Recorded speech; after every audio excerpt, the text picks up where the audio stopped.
Nityanandam. So this video is actually in response to the criminal named Dhruv Rathee.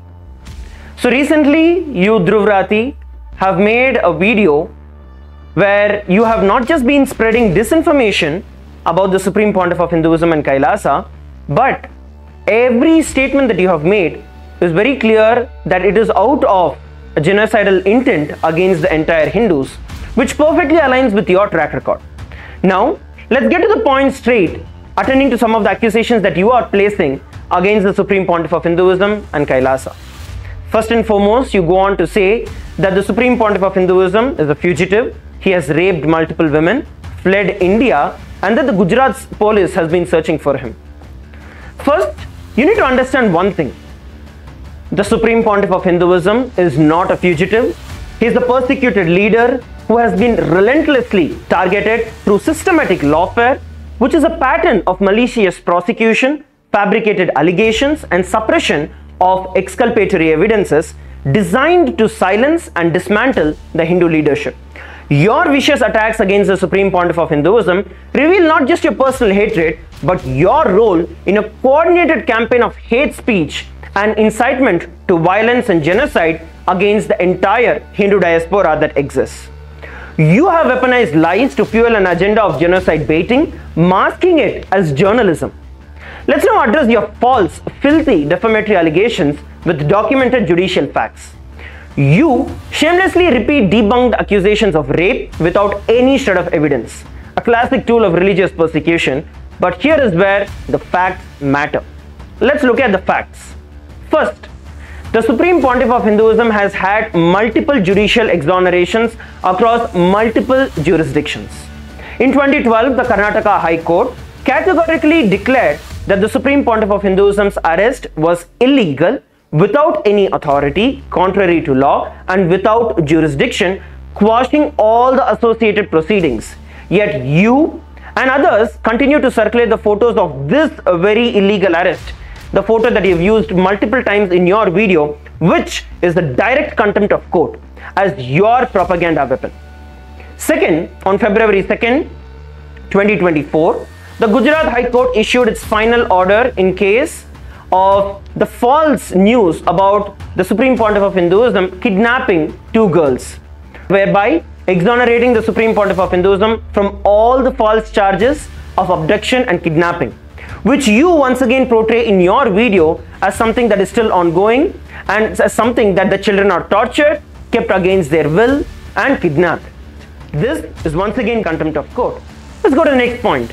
As stated, in the United States, a federal court in Ohio has already ruled in favor of the Supreme Pontiff of Hinduism with regards to the rape allegations that were placed on him, concluding that these rape allegations were completely false and they were made with malicious intent. And not just that, the Supreme Pontiff of Hinduism was awarded nearly $500,000 in damages against the accuser for the defamation.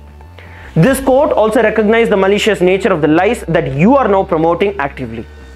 Similarly, going on to say with regards to the rape that you continue to boil upon, the fact is that medical evidences proved that the rape allegations are biologically impossible. And the reason being that the Supreme Pontiff of Hinduism's testosterone levels were only 12.5 nanogram per deciliter, which is less than 6% of the normal male range. And over and beyond all of this, various international human rights experts have given their in-depth study and their opinion. For example, prominent human rights advocates such as Jeffrey Robertson, King's Counsel, he stated univocally that the claims against the Supreme Pontiff of Hinduism were dismissed in the United States, with one accuser ordered to pay the costs and the other penalized with damages. Robertson further documented that the evidences that were presented in the court clearly demonstrated the false and the malicious nature of these allegations.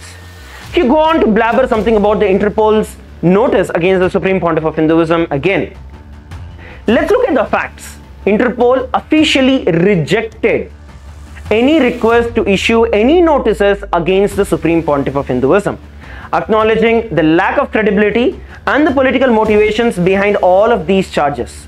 This refusal from the Interpol reinforces the fact that there is no legitimate international warrant or pursuit against the Supreme Pontiff of Hinduism, discrediting any claim that the Supreme Pontiff of Hinduism is a fugitive. And I have a question for you here. When you go on to show all of these things, you just quote other media channels who are hand in glove with your criminal conspiracy. Why not provide actual and factual evidences? Anyway, the next one we're looking at is the judicial recognition of the suppression of exculpatory evidences. In AIR 2017, SC 5846, the Supreme Court of India confirmed very clearly that the critical exculpatory evidences proving the Supreme Pontiff of Hinduism's innocence was illegally withheld during the legal proceedings. The court referred to this evidence as material of sterling quality. Next, we are addressing the point about the revocation of the passport of the Supreme Pontiff of Hinduism and what exactly happens there. The Supreme Pontiff of Hinduism did not fled India, he was forced out of India, he was forced into statelessness. Factually speaking, on August 24, 2018, the Supreme Pontiff of Hinduism's passport was arbitrarily and illegally impounded, despite multiple court rulings barring such action. This unlawful act rendered the Supreme Pontiff of Hinduism stateless. This is in violation of Article 21 of the Indian Constitution, which guarantees the right to life, liberty, including freedom of movement, as affirmed in AIR 1978 SC 597. Well, for you to understand, the claim that the Supreme Pontiff of Hinduism fled India is a deliberate distortion. The facts clearly show that the Supreme Pontiff of Hinduism was driven into exile through unconstitutional actions. We also understand there is a medical impossibility of rape that you go on to claim again and again, and a proven pattern of judicial and media persecution like what you've been systematically doing. Far from being a fugitive, the Supreme Pontiff of Hinduism is a recognized victim of targeted religious persecution and a legally vindicated leader. Despite all of this overwhelming evidence, you suppress every single victory, every single piece of exonerating evidence that is there, every single human rights report, all to continue your relentless character assassination and to incite hate against the entire Hindu diaspora. This is not criticism, this is not journalism. This is hate speech. This is ethnic cleansing. This is incitement to genocide. You are participating in the very same genocidal narrative that once justified colonization, mass slaughter, but now it comes in disguise as YouTube thumbnails and clickbait headlines.